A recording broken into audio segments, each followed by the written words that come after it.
Land damage review గురించి పెద్దలు మంత్రి గారు సీతక్క గారు మరి కలెక్టర్ గారు ఎస్పీ గారు వారితో పాటు షబ్బీర్ గారు పెద్దలు ఎంపీ గారు షెట్కర్ గారు మరి స్పెషల్గా ఎస్డీఆర్ఎఫ్ లీడ్ చేసే అడిషనల్ డీజీ నారెడ్డి గారు ఐజీ గారు రాజీవ్ గారు నాతో పాటు కామాడి గ్రంథాలయ చైర్మన్ చంద్రకాంత్ గారు మరి ఇక్కడికి వచ్చిన ఆఫీసర్స్ అందరికీ కూడా వివిధ డిపార్ట్మెంట్స్ అందరికీ కూడా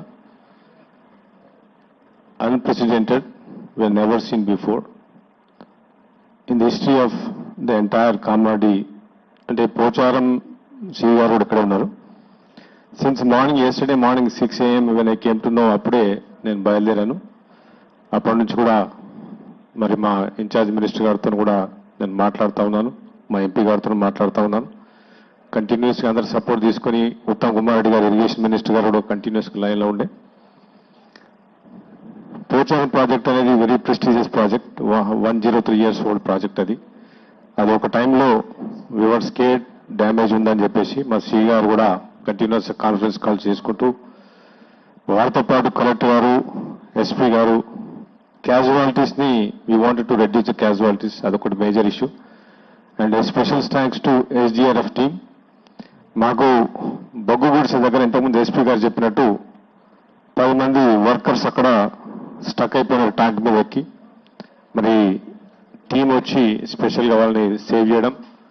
తిమ్మారెడ్డిపల్లిలో పౌల్ట్రీ ఫామ్ మీద ఒక ఆడతల్లి పిల్లలను పట్టుకొని ఒక గోదావరిని తలపించేలాగా వరద వచ్చినాయి. నేనైతే కంటిన్యూస్ మానిటర్ నేను అనుకోలేదు, కానీ సేవ్ చేయగలిగినాం. రాజంపేట మండలంలో ఇప్పుడే నేను అన్ని తాండాలు నడివి తాండా, ఎల్లారెడ్డి తాండా, ఎల్లారం తాండా అవన్నీ తిరిగి వస్తున్నాను. చాలా భయంకరంగా సిచ్యువేషన్స్ ఉన్నాయి. ఇప్పుడే మంత్రి గారికి కూడా సబ్మిటెడ్ ఆల్ ద ఫోటోగ్రాఫ్స్ ఇచ్చాను నేను. అక్కడ ఇమ్మీడియట్ రెస్టరేషన్ పవర్ ఉంది. మా ఎస్సీ శ్రవణ్ కుమార్ గారితో కూడా నేను పొద్దున మాట్లాడడం జరిగింది. వారు కూడా స్పీడప్ ప్రాసెస్లు చేస్తూ ఉన్నారు. బట్ రైట్ నౌ ఇప్పుడు ఎస్పెషల్లీ ఎస్సీ గారు రాజంపేట సిచ్యువేషన్ చాలా బ్యాడ్గా ఉంది. ఎందుకంటే since yesterday there is no water, no power. కొద్దిగా మీరు స్పెషల్ ఫుడ్ తీసుకొని మినిస్టర్ గారు కూడా ఇక్కడ ఉన్నారు, కలెక్టర్ గారు కూడా. ఈ 6-7 తాండాస్లో ఇప్పటికి ఫుడ్ లేదు. ఇప్పుడే మేము బ్రెడ్ బనానాస్ ఇచ్చేసి వస్తున్నాను. చాలా డేంజర్ సిచ్యువేషన్ ఉంది. అక్కడ కొద్దిగా పవర్ రిస్టరేషన్ చేస్తే రికవర్ అవుతుంది. ప్లస్ ఆల్ డిపార్ట్మెంట్స్ అందరు కూడా and I want to thank you all of the officers because కానీ ఇంతకుముందు మంత్రి గారు చెప్పినట్టు నా ఎల్లారెడ్డి కాన్స్టిట్యున్సీ మాత్రం చాలా డివాస్టేషన్ గురైంది. బేసికలీ మాది backward constituency. On the top of this ఇది జరిగింది, మెయిన్ డిస్కనెక్షన్ అయిపోయింది రోడ్స్. ఇప్పుడు నేను బీయింగ్ ఎమ్మెల్యేని I cannot go to Yellareddy, camp office పోలేకపోతున్నాను. నాకు మెదక్ నుంచి వచ్చే నాగిరెడ్డిపేట రోడ్డు అక్కడక్కడ డిస్కనెక్ట్ అయిపోయింది. కామాడి నుంచి ఎల్లారెడ్డి పోదామంటే అక్కడ R&B రోడ్ డిస్కనెక్ట్ అయిపోయింది. గాంధార్ నుంచి పోయే పరిస్థితి లేదు. ఈరోజు హెవీ రైన్స్ ఉన్నాయి గాంధార్లో. So total 8 mandals got disconnected. So I'm requesting all the officers, R&B కానీ PR కానీ డిఫరెంట్ ఆఫీసర్స్ అందరూ కూడా సీరియస్గా తీసుకొని, ఎందుకంటే మీకు నా దగ్గర డిఫరెంట్ రిపోర్ట్స్ ఉన్నాయి. మాకు లింగంపేటలో 134 ఇంతకుముందు మా ఎంపీ గారు చెప్పినట్టు minor irrigation places major role right now, especially రూరల్లో ఉంది. మేజర్ ఇరిగేషన్ అయితే ఉంది. ఇప్పుడు మా పోచారం ప్రాజెక్ట్ అయితే మా సి గారు వర్క్ చేస్తున్నారు, ఆర్డీఓ గారు సుమారు 4000 ట్రాక్టర్స్ మట్టి వేస్తున్నాం అక్కడ. తర్వాత లింగంపేటలో number of tanks breached 134, bund slips అయినాయి.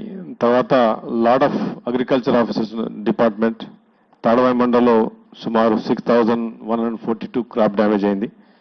4454 ఫార్మర్స్ గాట్ ఇంపాక్టెడ్. నాయుడుపేట మండలంలో 5000 acres క్రాప్ గా డ్యామేజ్. నాయుడుపేట విలేజెస్ కూడా బ్రిడ్జెస్ పోయినాయి. గోపాల్పేట బ్రిడ్జెస్ కంప్లీట్లీ కొలాప్స్ అయిపోయింది. కమింగ్ టు రామారెడ్డిలో క్లస్టర్స్లో Posanpet cluster, Ramareddy clusters, Kannapur clusters సుమారు 920 acres డ్యామేజ్ అయిపోయింది. బ్రిడ్జెస్ అయితే Ramareddy, Gidda, Moshampur, Ramapet, Gargul completely collapsed. Power అయితే రాజంపేటలో కంప్లీట్లీ డివాస్టేషన్ ఉంది. లింగంపేటలో సురాయపల్లి ఆ ఏరియాలో ఎస్సీ గారు కూడా మాట్లాడడం జరిగింది. ఎల్లారెడ్డి టౌన్లో కూడా 2 days నుంచి పవర్ లేదు. ఈ రోజు మార్నింగ్ రికవర్ అయిపోయింది, పవర్ రికవర్ అయింది. So Gandhari coming to Gandhar మండల్లో గుజ్జల్ తాండా, లొంక తాండాలో మొత్తం టోటల్ సోమవారం జీపీ మొత్తం టోటల్ వాటర్ ఫ్లడ్డింగ్ అయిపోయింది. సో ఇట్లా చాలా చాలా నష్టం జరిగింది. ఎస్పెషలీ బార్డర్ ఫార్మర్స్ దానికంటే ఎక్కువ ఇప్పుడు major my concern is that schools ఉన్నాయి. మా డిఓ గారు ఇక్కడే ఉన్నారు. You have to be very careful DO గారు, ఎందుకంటే చాలా schools I'm concern now because ఈ వెట్లో last 24 hours it been raining and I'm as per the projection the rain projection అనేది 24 hours 48 hours రెయిన్ ప్రొజెక్షన్ ఉంది. అన్ని వెట్, అన్ని school buildings అన్ని వెట్ అయిపోయి కనుక ఎనీ టైం కొద్ది డ్యామేజ్ అయ్యే పరిస్థితి కనిపిస్తూ ఉంది. అంగన్వాడీ బిల్డింగ్స్ కూడా, మేడం అంగన్వాడీ మేడం ఇక్కడ ఉన్నారు, మీరు చాలా కేర్ఫుల్గా ఉండాలి నెక్స్ట్ 48 hours. తర్వాత health department and especially this rural area కనుక నా విలేజెస్లో. సో ప్లీజ్ ఎందుకంటే లాట్ ఆఫ్ శానిటేషన్ ఇష్యూ జరుగుతుంది. నేను ఇక్కడ పొద్దున చూస్తాను దండాల్లో అన్ని మోరీలు డ్రైనేజ్ అంతా క్లబ్ అయిపోయినాయి. కనుక ఆ ఇష్యూస్ వచ్చే, హెల్త్ ఇష్యూ వచ్చే ప్రాబ్లం ఉన్నది. కనుక మీరు కొద్దిగా అది హెల్త్ డిపార్ట్మెంట్ కూడా పిహెచ్సి సెంటర్స్ని ఒకసారి అలర్ట్ చేసి పెట్టండి. తర్వాత మేజర్గా చెప్పేది ఏంటంటే ఈ బ్రిడ్జెస్ కనెక్టివిటీని ఫాస్ట్గా స్పీడప్ చేస్తే కానీ మండల్ టు మండల్ కనెక్టివిటీ లేదు ఇప్పుడు. అది major role R and B department, PR department has to take that situation. ఎందుకంటే చాలా ప్లేస్లో డిస్కనెక్షన్ టోటల్ కొలాప్స్ అయిపోయింది. సో అది రెండు మేజర్ ఏంటంటే పవర్ డిపార్ట్మెంట్. ఇక మైనర్ ఇరిగేషన్ అయితే మీరు ట్యాంక్స్ అయితే మరి రికవర్ చేయాలి. ఎందుకంటే రాజంపేటలో కొండాపూర్ విలేజ్ మొత్తం పోయే పరిస్థితి ఉంటే వాళ్ళు పక్కన తీసినారు. మిషన్ భగీరథ టీం చాలా వాటర్ లేదు, వాటర్ వస్తలేదు. ఎందుకంటే 2-3 మండల్స్ నేను మాట్లాడినాను, వాటర్ రావట్లేదు. కనుక so I want coordinate all of them. నేనైతే 24 hours ఫీల్డ్ అవైలబుల్ ఉన్నాను. Since morning yesterday morning 6 AM నుంచి కూడా రాత్రి 2 వరకు కూడా కంటిన్యూస్గా మినిస్టర్ గారితో, సిఈ గారితో మాట్లాడుతూ ఉన్నాను. కనుక any time I'm available. So especially all the officers I'm requesting. My constituency has been affected very high. Unfortunately, we are a backward constituency, we are rural constituency. On top of this, this real impact is మరి మంత్రి సీతక్క గారు already పెద్ద మనసుతో చెప్పారు. మరి మా MP గారు, మరి సీతక్క గారు తప్పకుండా కలెక్టర్ గారు రిపోర్ట్ ఇస్తే సీఎంఓ గారి దగ్గర వెళ్ళి స్పెషల్ ప్యాకేజ్ కింద ఈ కాన్స్టిట్యున్సీకి వస్తాయి. ఎందుకంటే మాకు చాలా తాండాస్ ఉన్నాయి. సుమారు 48,000 ST పాపులేషన్ ఉంది. Very poor people. So all of them thank you very much.